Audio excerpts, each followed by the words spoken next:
Elena Pesarello, a wonderful award-winning creative nonfiction writer. She's coming September 17th. And the great poet Tom Lux will be coming October 16th. And then we look into the spring with Deborah Marquardt. She's either coming late February, early March. And then finally, Luis Alberto Urrea, a very wonderful up-and-coming Latino author who has been featured on NPR quite a bit. So we're really happy for the lineup. And one little bit of shameless self-promotion. This Friday, April 12th, 7 p.m. at Schuler's on 28th Street, there's going to be a world premiere of a music poetry collaboration that I have done with the Hungarian musician Laszlo Slomovitz. The CD has just been released. It's called Cry of Freedom, and we're very excited about that. And you'll see how I am following in the footsteps of my dear Herbert Woodward Martin with his love of poetry and music, too. I'm a former student of Herb's, and therefore he has a special connection with Grand Rapids, a special connection with me. He taught at Aquinas from 1967 to 1970, and he was the college's poet in residence. He was also very active in the local theater community here, doing quite a number of plays. He's published 8 books of poetry, including New York, The 9 Million, The Forms of Silence, Galileo's Sons, The Log of the Vigilante, and Inscribing My Name, which was his selected poems, which was published in 2007 by Kent State University Press. Martin has also edited major collections on Paul Laurence Dunbar and has expanded his creative talents by exploring the intersection of poetry and music. He has written a few libretti for several operas. He's working on one right now called The Last Tsar. And he's also done texts for song cycles with various composers. He's had numerous awards. The most prestigious, I think, is the Mark Twain Award from the Society for the Study of Midwestern Literature. It was presented to him in 2002, and it was an honor for me to be in the audience when he was presented with that award at Michigan State. Before I give you Herb, I want to end with his words, because I think the words of a poet are the best way to introduce a poet. When I was a student of Herb's, he was a pretty hard, challenging teacher, and everything he demanded from his students, he demanded from himself. And if I recall correctly, and I wasn't an English major, it was my first creative writing class, he gave me a B. Maybe it was a B+, but I felt very good about it, very good about the B. And a few years ago, this was almost like 40 years after I took that class, I got a letter from Herb apologizing for the B and wanting to change the grade. And in that letter, I'm keeping the letter because it's a brilliant letter, he talks about poetry and the teaching of poetry. So I want to end my intro with his words. And he says, I admit I judged you too harshly. You have gone on to produce fine work. The trick is not to give up on one's imagination.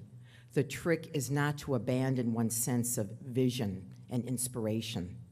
John Ciardi, my teacher and mentor, used to say a poem came from 10% inspiration and 90% perspiration. Technique and sense is what we do with the 10% which comes out of nowhere. So for all my errors, I offer you this letter with a superior A inside. I also have to wonder what happened to those early poems and what grade would you assign to them presently? We judge what we understand, to paraphrase Marianne Moore's famous dictum in poetry. But always remember, the act of making a poem is to touch many vicariously that we may never meet. I want you to join me in welcoming a man whose work and poetry and words have touched very many people, Herbert Woodward Martin.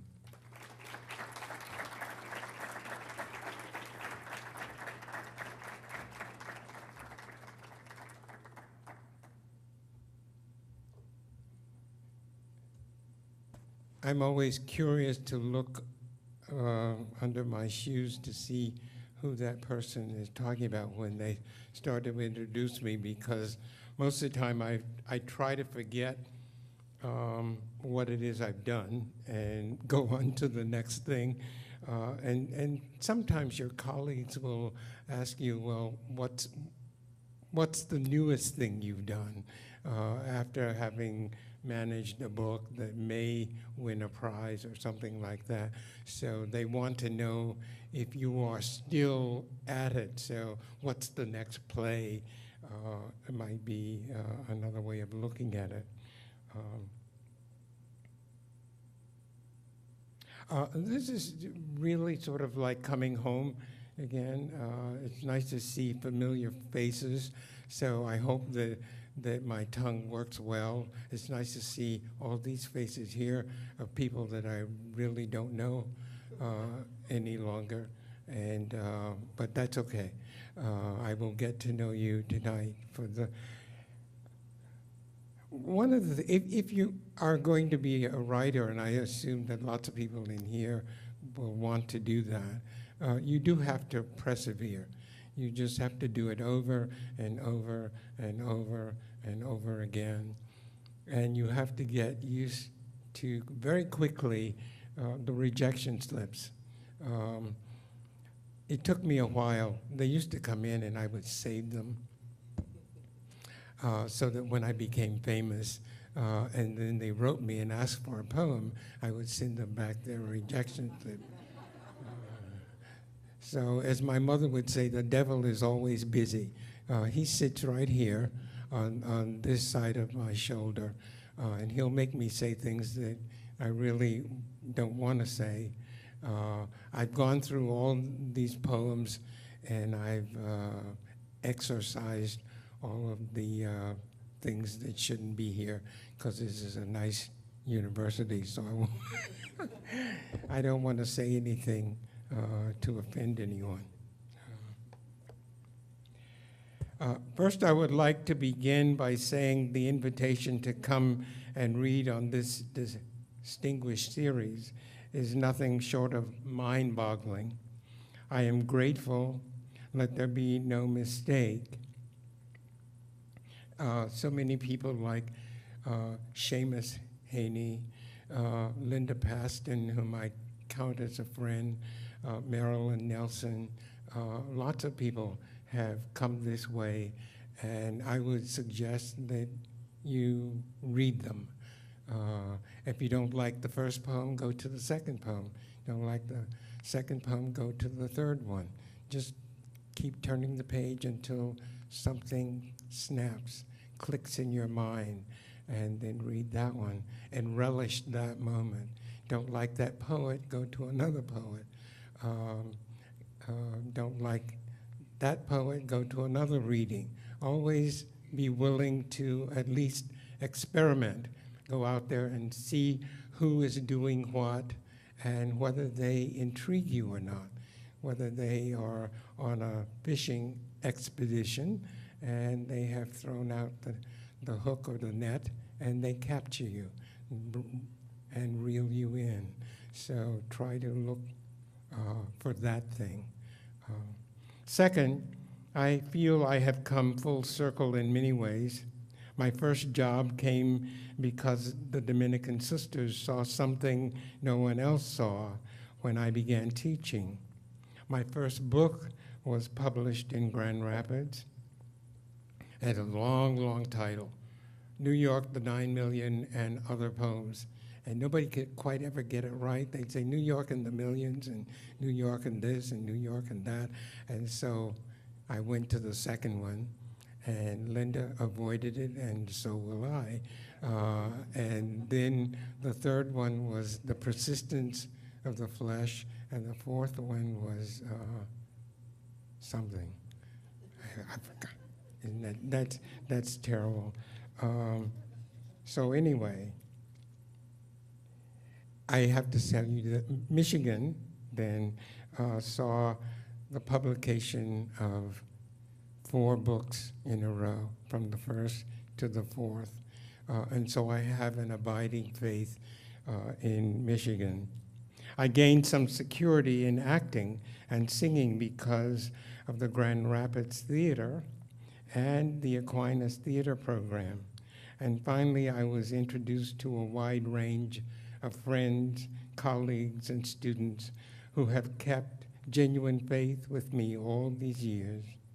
It is to their memory that I dedicate this reading, as all the pontiffs might say, in peccatore. And if you don't understand the Latin or the English, it means in the heart.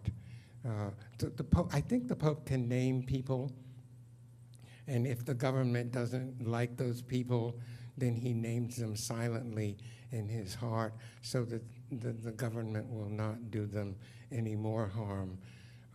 And so that's why they are named in peccatore. I was a Protestant, and I learned that. Do you understand? George Bernard Shaw called them Protestants, and I thought that was a nice pronunciation, and so I picked up on it. I had these bad habits, but it says, to the poems. I don't want to talk you to death, and the photographer might get tired and run away. So. This is after Whitman. I think there are two great poets out of the 19th century, and Dunbar will have to forgive me, but the first is, anybody know? Besides the teachers.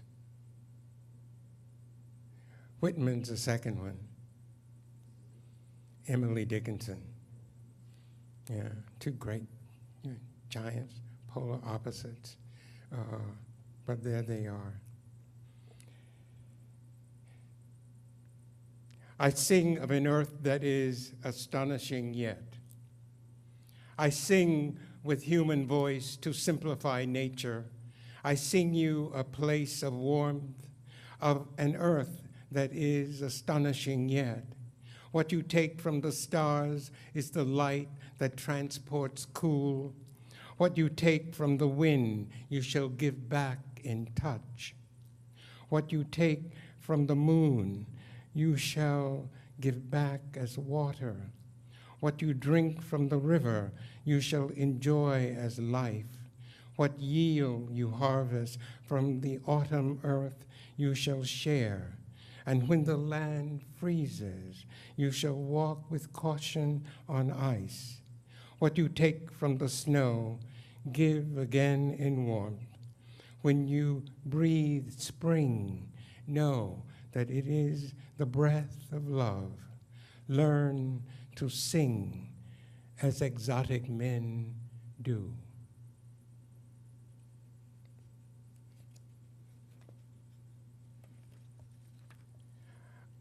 We have three granddaughters, or I have three granddaughters. And one is 20-something, and one is just 21, and the other one is 11.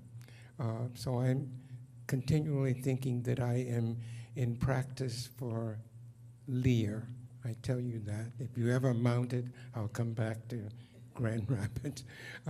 Because they have, in many ways, pushed me over the edge, and then they catch me and pull me back.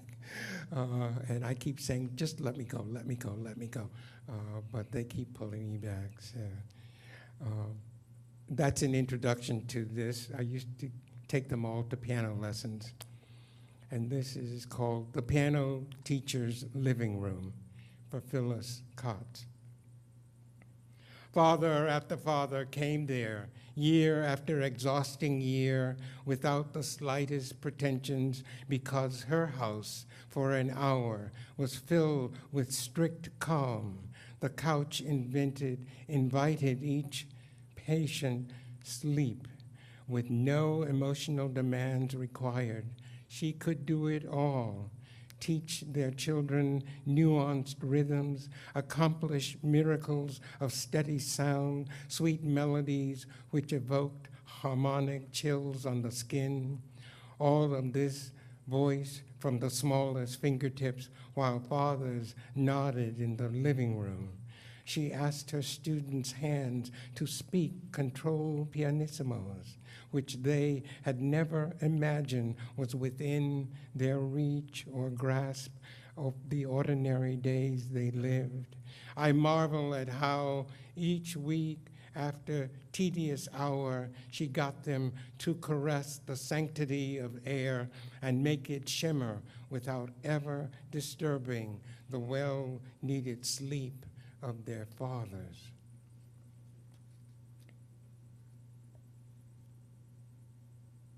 I wrote this a long time ago. It's called The Washerwoman's Fire. And I was doing graduate work at Carnegie Mellon. And if you want, I would say go there. But the computer people work 18 hours a day, and they go home and they sleep, and they come right back. They only sleep for a few hours because they think they're going to invent the next thing. So Carnegie Mellon is like a hothouse. And I was studying R&B, which means research and bibliography, and not rhythm and blues. The jokes go by like that. So if you aren't quick, you miss them.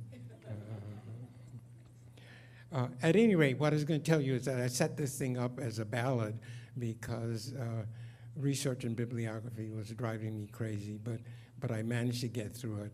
And some years later, I looked at the poem and thought, it's not a ballad, it's something else, and I rewrote it. The Washerwoman's Fire.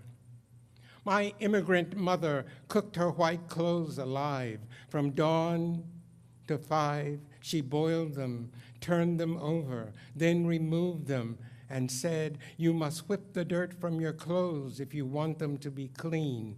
Then she rinsed them twice and hung them to dry facing Southtown. There were shirts and sheets and pillowcases, ruffles, ties, silks, and laces. Every Monday morning, my father built her iron pot a fire, then filled it with water. Carrying water is a tall command for a small daughter. The fire seemed always there, so did the pot.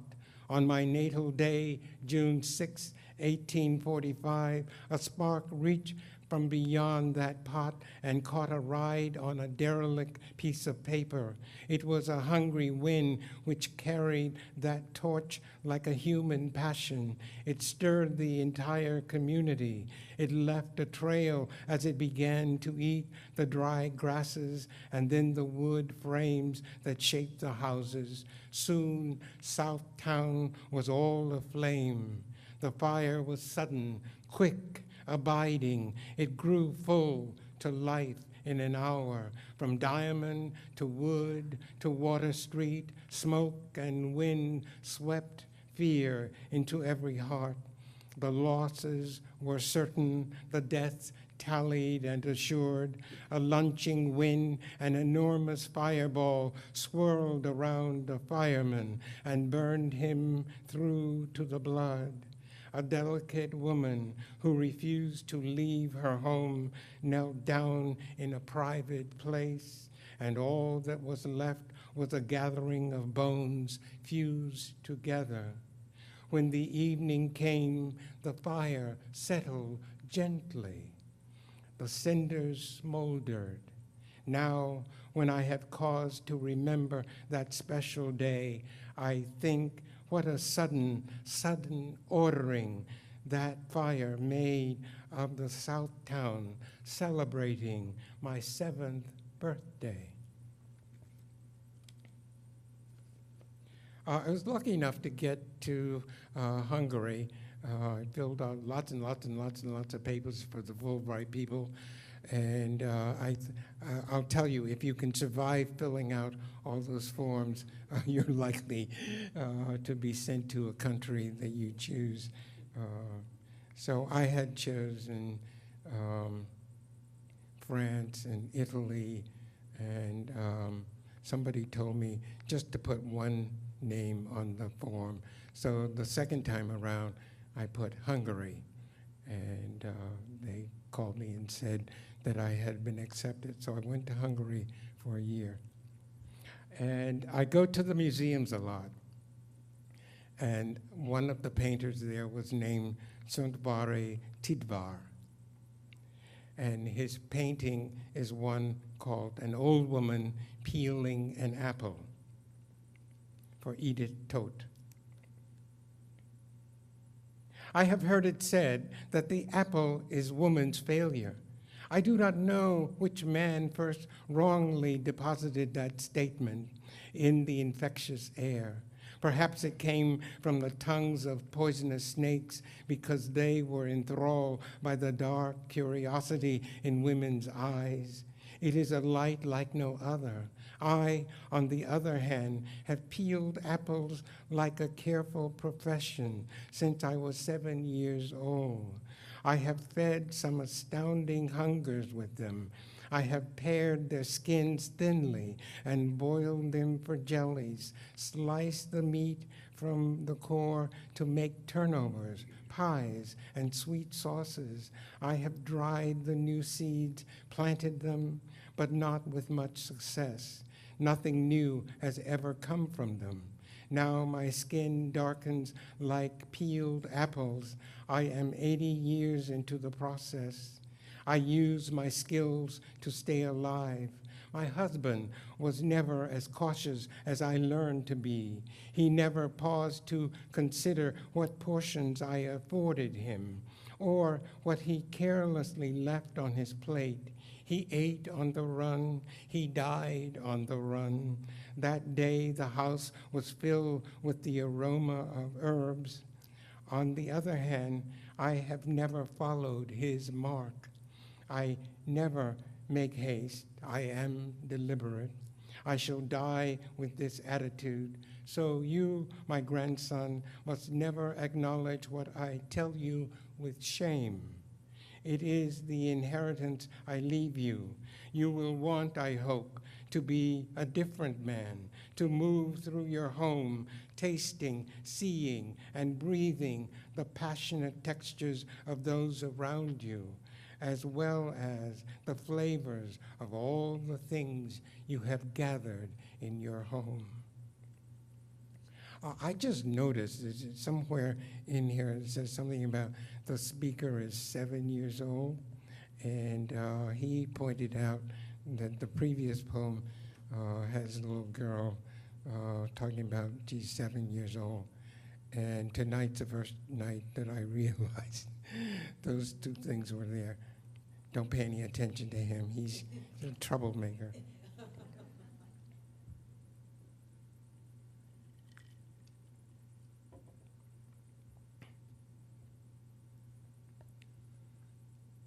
Round about the mountain, my God's ruling, and he'll rise in his arms. When I was a sinner, seeking just like you, I went down in the valley, I prayed till I come through. You hypocrites and you concubine, you praised among the fine.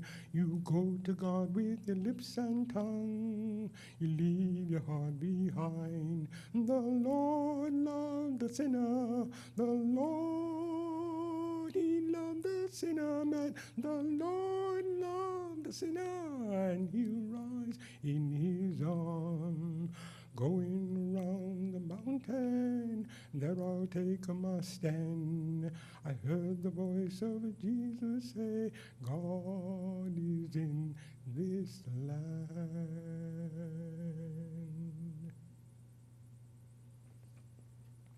Reward poster. Thank you. Some of you have to realize every once in a while, and tomorrow I'll expand on this, is that the slaves came to the country without any of their accoutrements, and they had to learn the language through the ear because the law said you couldn't teach them how to read and write. First of all, they would discover the Constitution and the Declaration of Independence, and there's some irony there that says everybody is free and equal, and so then the poor slaves would have known that something was wrong in the hen house. At any rate, so they invented what we call, for better or for worse, dialect. But all the spirituals are written in dialect. And sometimes the black literati got kind of, shall we say, uppity, and they didn't want to be associated with the dialect.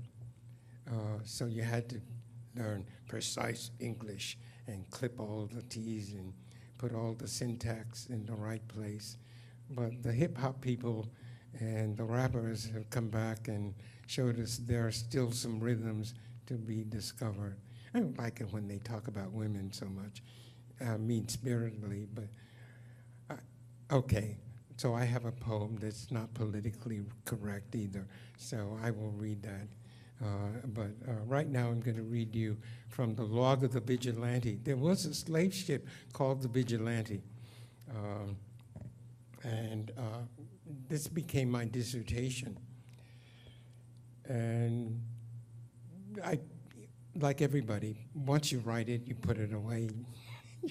You try to forget that horrendous experience. But I picked up APR, and it had an ad on it saying that they want an epic poem on the African American experience. But it had to be 100 pages or more. I had 60 pages, and the guy on this shoulder, who is nice, said, "You can do that."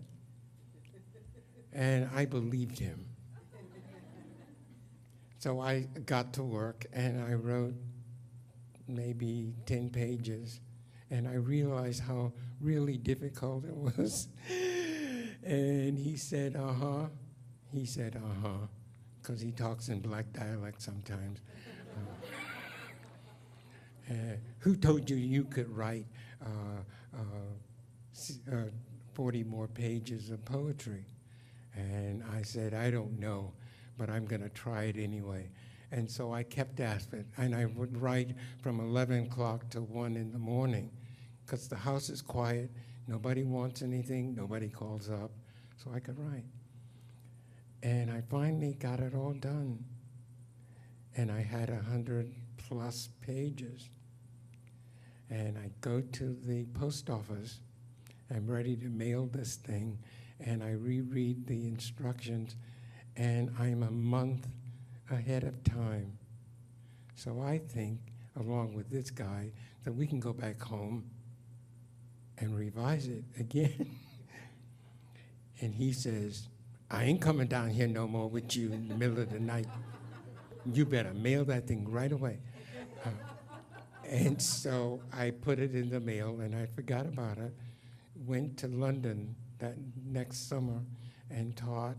And they were supposed to write me and tell me in June, but it got on to be the middle of June. And so I called the publisher. You must never call them. And they finally said, "Yes, we have just written the letter, and I will pull it up on the computer and read it to you." And it said, "Dear Mr. Martin, it is with pleasure that we would like to announce that you have won the Mellon Prize in Poetry, and the Log of the Vigilante will be published this fall." And so I said, "Ma'am, I'm in London in one of these little bitty booths that's painted all red. Can you hold on for a minute?" And she said yes. So I got on. Yes! And then I went back and talked to her like a civilized person. Here is one, I think I will read two. There's not much that's humorous about slavery, but I tried in the next poem, not this one, but the next one, to be a little bit funny. So if you feel like you gotta laugh, go ahead. Okay. This is called reward poster. And what I do is I give each poem a time, like 0300 is 3 o'clock in the morning. 0300, reward poster. I, William Burke, owner, offer up to $150 to whomever finds and returns Henry May, about 22 years old, 5 feet 8, chunky build, impeccably neat, bushy hair, comb parted with pride, ordinary color, ordinary man, suspected running towards Ohio, offer him no food or drink, no mountain, no cave, no woods or house to take shelter in. He is a first-rate servant, an ordinary man trying to make his escape.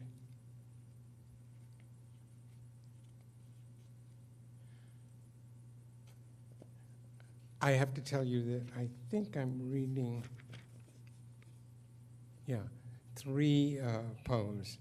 This one's not the one that's funny.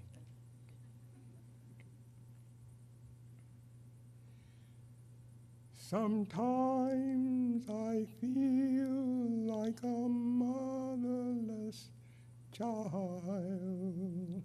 Sometimes I feel like a motherless child.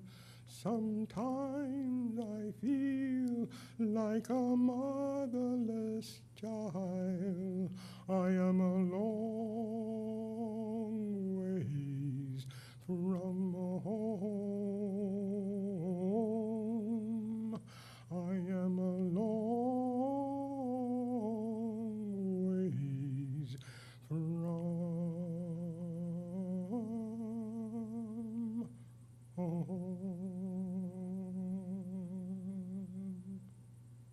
Letter to Freedom, 0100.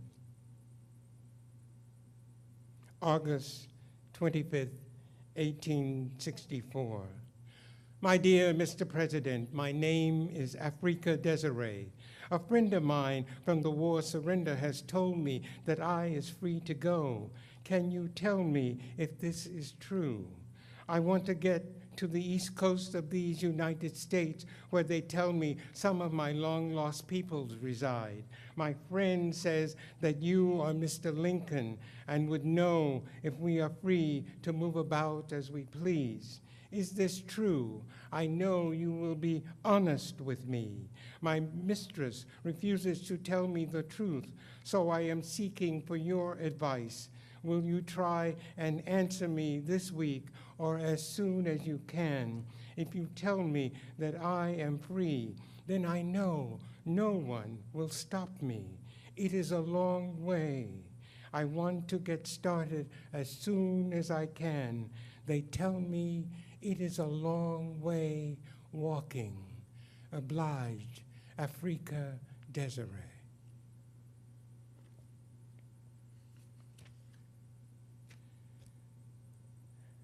This is a poem about the death of segregation, Jim Crow, and all the other ramifications and associations.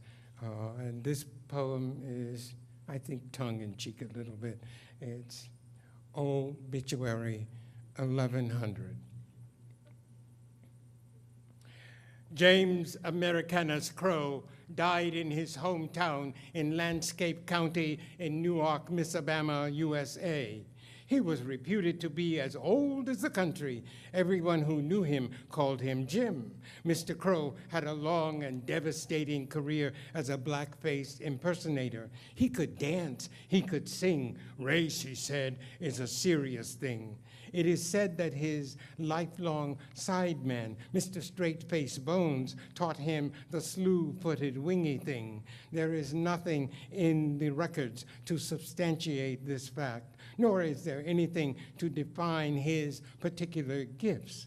Critics and enemies alike allege his spirit taught his heart to hate and his blood turned into a darker anger. Although his body departs, his spirit survives. His remains are on view at the earthly rest. the Reverend ECADFGHIJK Africanus, pastor of the Greater Bethel African Methodist Episcopal First, Second, Third Church of Christ, Unitarian, Baptist, Lutheran, First, Second, Third Church of Scientists, Presbyterian, Sanctified, Catholic Tabernacle, will deliver the eulogy. Respectfully, the interment will be private as requested by the family. I heard a few chuckles, so okay. Because I keep thinking there was probably nothing. Oftentimes my kids will ask me, one asked the granddaughter, the oldest one, it was a funny kind of sentence about segregation, and I had to think about it for a long time, but she wanted to know if I had lived under it and had survived it. And it was a curious sentence, and I'll think of it before the reading is over. And I had to think about it for a day or two, and then I finally said yes. Yeah, the answer is yes to your question. And I can remember in the Great Migration, my father came north to Ohio, and as Sonia Sanchez says, we escaped up south. That's another one of those, it's gone, jokes, okay. Because what we found is that when we came north, the segregation was much more subtle. It's blatant in Alabama. But I have to tell you that when I left, the conductor came through the train coach, and he said, "We have just crossed the Mason and Dixie line." And I was 12 and a half years old, and I said, "And that's that." And I don't know why I said it, but I did not go back for 25 years. And the doors were shut, the windows and the blinds were drawn. I cut them out completely. Now I have to tell you that I peeked in and was amazed and started to write poem after poem about Alabama and Birmingham, and about how the men in the family were so tortured and tormented that one day they stole the insurance money from behind the photograph of Jesus, that my mother had put the money in the little envelope, put it behind the picture. Don't let any kids in my house. Don't be playing in this house. When the insurance man comes, take the picture down, give him the envelope, and wait for my receipt. So, okay. So we went outside and we danced. Insurance man comes. I run in the house because I'm the responsible cousin. I open the sink and I give him the envelope. He looks at the envelope, he looks at me, looks back at the envelope and says, "There's no money in here." I said, there's some money in there because my mom put that money. I don't want to hear that from that man, so no money here. So he went away. My mother comes home and she is flabbergasted. I whisper because that was the kind of voice that came from her. She was so angry. So she said, "Get out of my sight." And I quickly ran. Fortunately for me, the end of the story comes. A neighbor saw the uncles going out of the house and coming back with the traditional brown paper bag. And then she saw them later staggering away from the house. And she went and said, I have to tell you that I saw them in, and they were pretty drunk today, et cetera, et cetera. So she knew where the money had gone, and we were saved from what might have been a terrible thrashing. And so that was one of the reasons why I thought not to go back to Alabama, because these poor men, they didn't have a chance. That sounds like I've forgiven them, doesn't it? And I have. Can't be mean to people all the time. You can't be mad at them all the time for something that they really did not construct or do. So that's why I've gotten and now I write, I write poems about them now, and that helps me in some ways. And if you don't like these people, go read about somebody else, I guess. For the, how many minutes? 5. Did it work? I'll tell you one of the exercises. I buy lots of poetry, and when I don't have my notebook with me, I write poems on the fly leaves like this, because it's my book. Somebody got angry with me because on the title page it says Herb's book, but that keeps other people from gluing their hands to my books. And but that's all that I do. I write the poem there, and then I try to, it looks like they can't see it. So how about we not do it?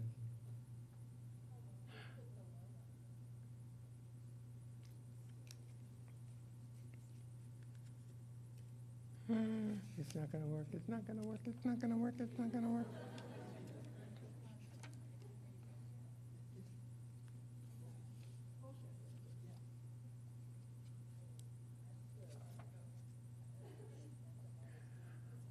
That's about as good as it's gonna be.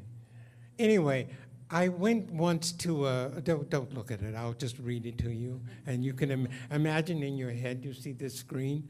I went to a conference once, and it was after I departed from Michigan and went to Ohio, and somebody said, what is your name? And I said, it's Herb Martin.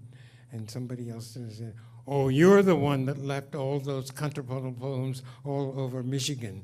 And so I sort of shuddered and thought, oh dear, what have I done? But I used to sing oratorios and cantatas, mainly Bach music.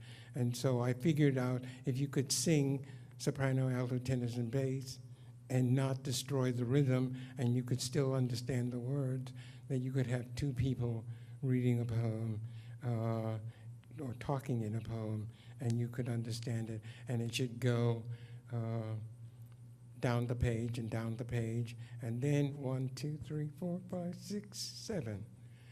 And then I thought, because somebody pointed it out to me, that it ought to be that you could read it from bottom to top. And so then it would go 1, 2, 3, 4, 5, 6, 7. And I thought that would make me wealthy and famous. It did neither. So. But this is the 7th one. Contrapuntal piece number 7. And do you wonder why we came to touch so close, fearing neither kiss nor embrace, hungering between two worlds? In those last 2 months, I found an allowance of courage to drive my image straight. And do you wonder why? In those last 2 months, we came to touch so close. I found an allowance of courage, fearing neither kiss nor embrace, to drive my image straight, hungering between two worlds. Hungering between two worlds, fearing neither kiss nor embrace, we came to touch so close. And do you wonder why? To drive my image straight, I found an allowance of courage in those last 2 months. Hungering between two worlds, to drive my image straight, fearing neither kiss nor embrace, I found an allowance of courage. We came to touch so close in those last 2 months. And do you wonder why? Since then, I've gone on to write one like this: Madam, I am Adam. So that instead of word for word, backwards and forwards, up and down the page, it works letter for letter. But it'll take me a while to do.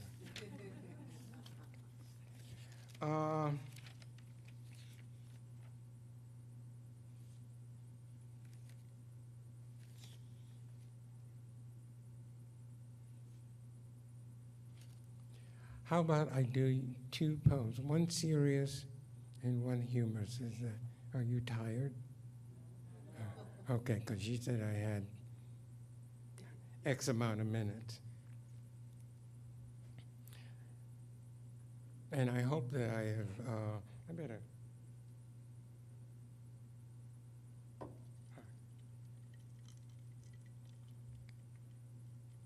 I have to get the vocal cords right.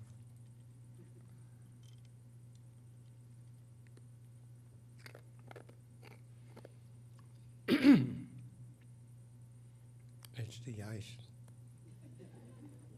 I don't know how to get rid of it otherwise, except to go chunk, chunk, chunk, chunk, chunk. There's a man going round taking names. There's a man going round taking names. He has taken my mother's name and has left my heart in pain. Oh, death is that man going round. My mother at the end of her days. My mother at the end of her days could not see to sign her name on the dotted line. She could write her name. It was the line that caused trouble. She had a sweet name I cannot deny. So many communal ancestors died trying to learn how to write. How could impatient haste deny her the opportunity to honor those dead she would soon face? I was not the best counselor in those failing days. Time for the banker was golden and mighty. Still, he could not afford her the time it took to place her name on the dotted line the law required. She was forced to set down slavery's strong X with those 2 improper strokes. All of her joys were denied. I wept that act set a longing in her heart and took from her hand an accomplished task she had learned long ago. I am far from that clinical day and the impolite act I was forced to commit against a love removed and dying aggressively of cancer. She told Jesus it would be all right, and he changed her name. Oh, well, he changed her name. She told Jesus it would be all right. Oh, well, he changed her name. Oh, well, he changed her name. She told Jesus it would be all right, and he changed her name.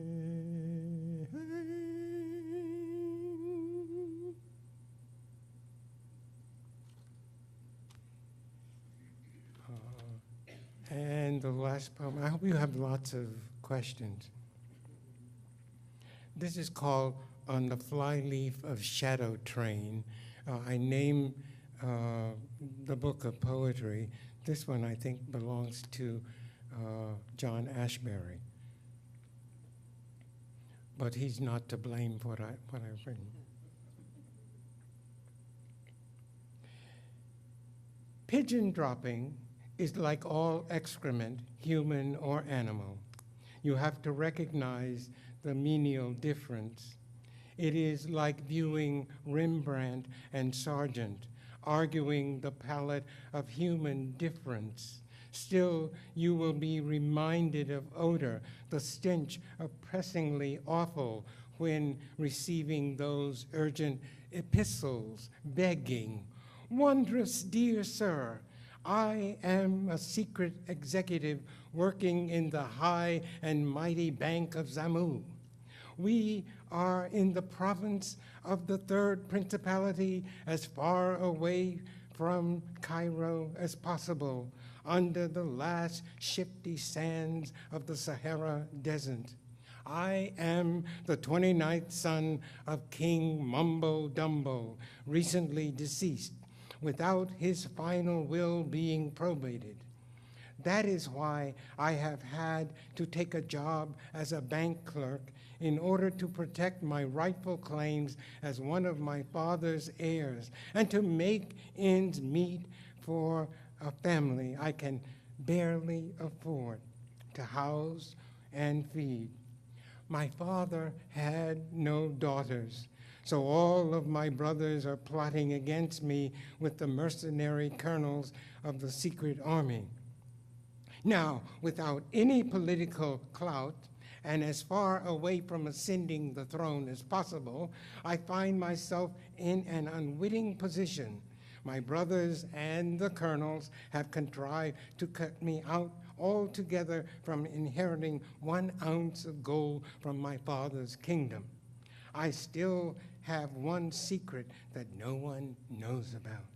My father was a wise man and, no doubt, suspected that there would be a coup against me. He warned me to be on my guard. He also informed me of $1 billion in gold bullion and other valuables safely deposited in a bank in Switzerland under an assumed name, which I alone am privy to. If you are willing to send me enough money to fly me and my wife and child to safety in Switzerland, I would happily share 1/4 of my inheritance with you. You, as ambassador and representative of the late king, may present yourself at the bank and lay claim to the fortune my father has set aside. I need $25,000 in order to make my escape from Zamu, which has become a dangerous prison for me and my family. Finally, I must tell you that I received your name from the very reputable United Trade Organization of Fools, Anonymous, founded by the American actor W.C. Fields. I know that you will not reject me in this cause, my sacred cause, or my venture to lay claim to what is rightfully mine. I appeal to your American democratic nature and willingness to help an underdog, which, as I understand it, has always been the American way. Please come to my rescue with a registered bank check issued in the amount of $25,000. For your investment, know in the end that you will become a very, very rich man. I look forward to hearing from you in the next post. Let this be our secret. I remain your humble servant, Prince Achibu Kasniti Jambuli, the 29th heir to the late King Mumbo Dumbo in the 3rd province, in the exalted principality, la la la la da da da chi chi chi chi boom boom, in the kingdom of Zamu.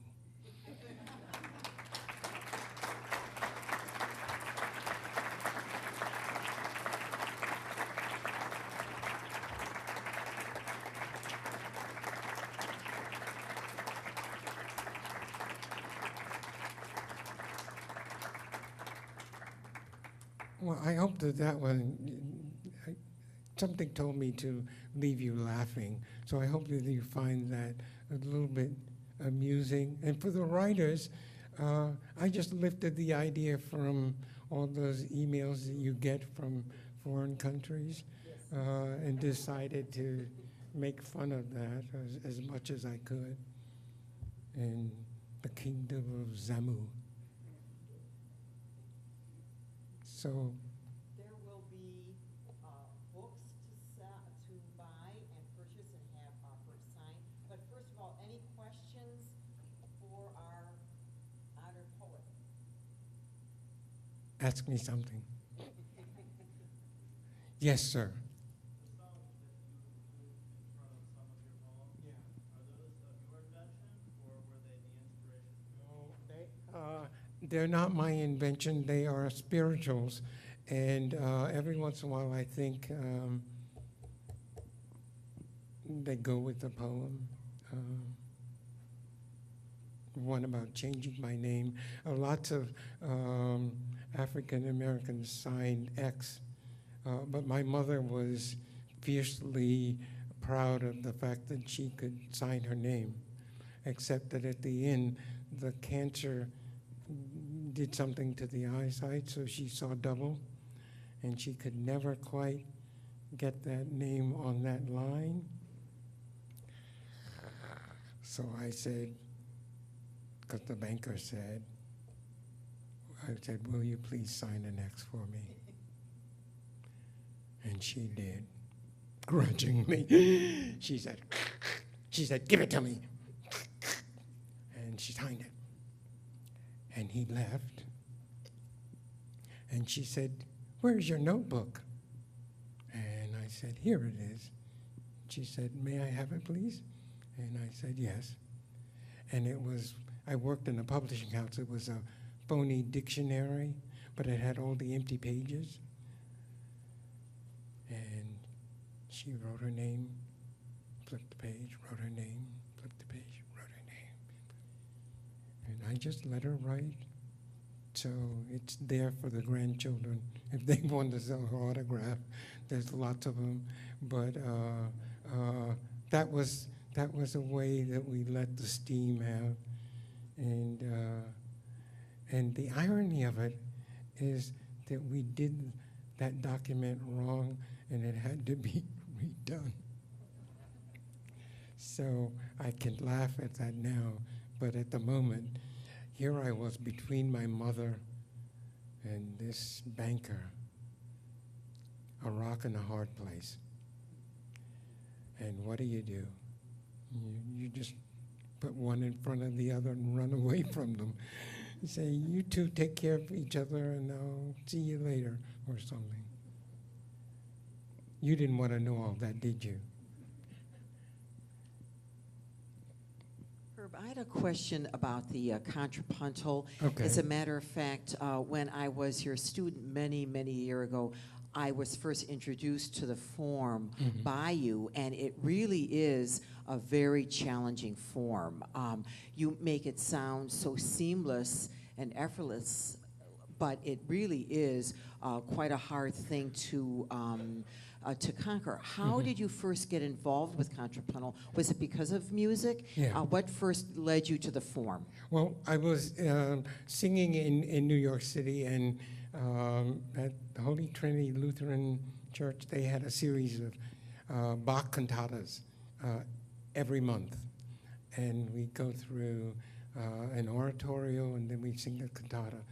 And I just got the idea I could hear what everyone was singing, and it never, ever interrupted, never disturbed or destroyed.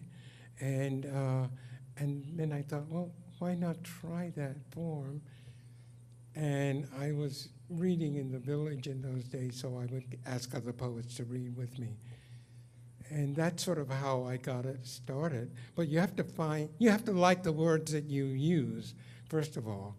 And you have to like the words that you put in your poems. If you don't like those words, don't use them in your poems, because something will happen. The poem will fall apart. You won't like it. So use the words that you know about, that are dear to you and precious to you. And so finally, I began to find that. And when I found phrases that I really enjoyed, I would find a way to plug them into the poem. I've gotten used to it, but I suppose it can be daunting. You have a really good one in the selected. Maybe 2 or 3 Yeah. in my life. Yeah, yeah. But I've gotten to maybe 20 now.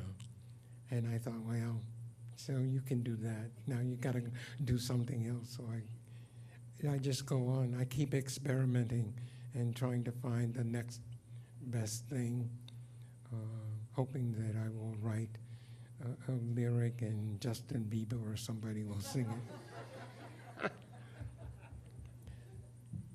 Somebody did that. I can't think of what the song was, but he taught in Vermont or somewhere like that. And a singer went in the bookstore and pulled down one of his books of poetry, and it's, I can't do something, something, something. It's a lady, and she made so much money off that song that he retired from teaching English. I'm still waiting. Ain't gonna happen. Just ain't gonna never happen. I see him scratching the so on this side? I would like to say first that this is the most marvelous reading that I've attended. You're kind. Thank you, No, I kind. am very serious. Well, I've been worried all day because I didn't know if I was going to have enough voice, and I didn't know if I was going to read what people would like, or that I would read something that was memorable and send you off writing. So thank you kindly. Well, for my- you filled your poetry with life, and you know, it was just really marvelous. Well, that's sort of what we work for, so I thank you kindly. Thank you very much. I also, just looking at, you know, the poetry that you have written in the book that I Yes. bought, but also listening to you, you write about difficult subjects. Mhm. Has there been ever a subject that you've wanted to write about, but you could not? Probably not. I went through a really terrible time with my mother because she had cancer. And that was the one time when I wished that I had had brothers and sisters so that I could have a break time so that they could go in and handle her. Or that when she was really so ill that I had to move her from one place to the next. It took a lot of convincing because she was strong-willed. So I haven't. I had a mother like that too. Yeah. So I've written lots of poems about that, and I've written about the drunkards and the terrible things that my father and they did. And I remember reading one, and then the cousin came out of the reading afterwards, and she said to another cousin, "Did you hear what he said about his father?" So I don't let them read those poems anymore, but I write them, and I do read them when I'm far away from home. What can they do to me? I have, in some ways, made them more famous than I am. And so I don't mean to put them on the spot like that, but don't be shy. He had a question way in the back. He was scratching it. He's looking now at that lady like she had a question. I know that you can see me. Let's skip 2 chairs, skip that man, and then there he is.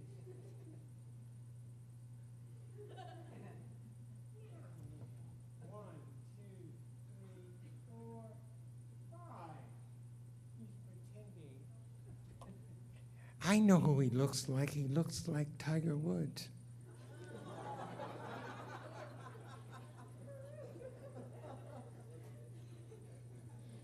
I've been watching him all evening and thinking, there's that tiger smile. Yeah. Oh, young man, use it and become a model.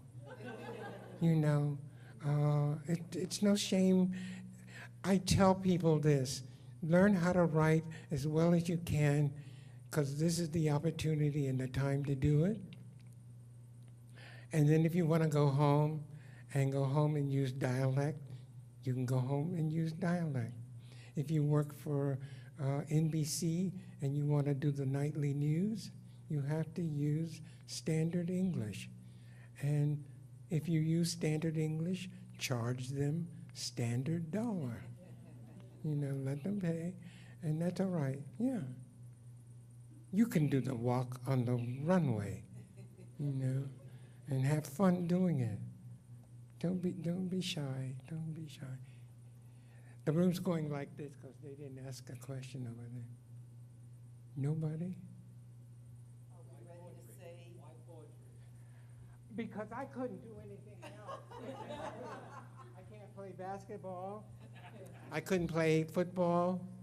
And the one time in baseball, one of the guys, somebody hit the ball and it was coming to me. And they all went, oh.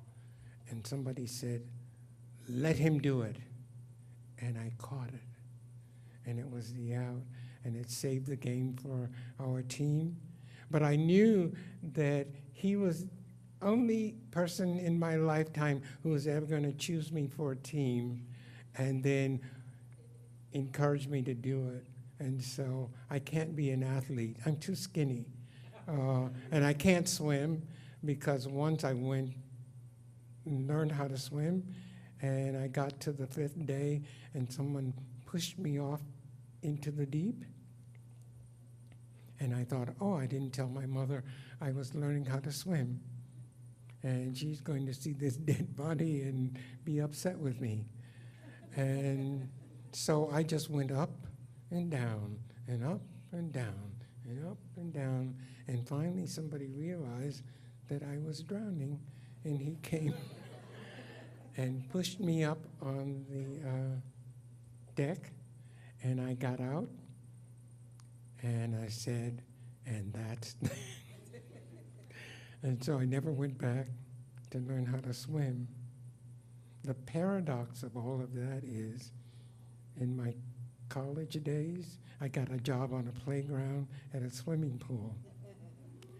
And I was the one who had to encourage all the first people who came to learn how to swim that the water would not hurt them, and that they could get into the water and they could duck their heads and the water would be friendly. And I did it. And they never knew that I could not swim. So, I don't know, you take the jobs where you find them, and you do the best you can. That's, is that it? Thank you kindly. Thank you. And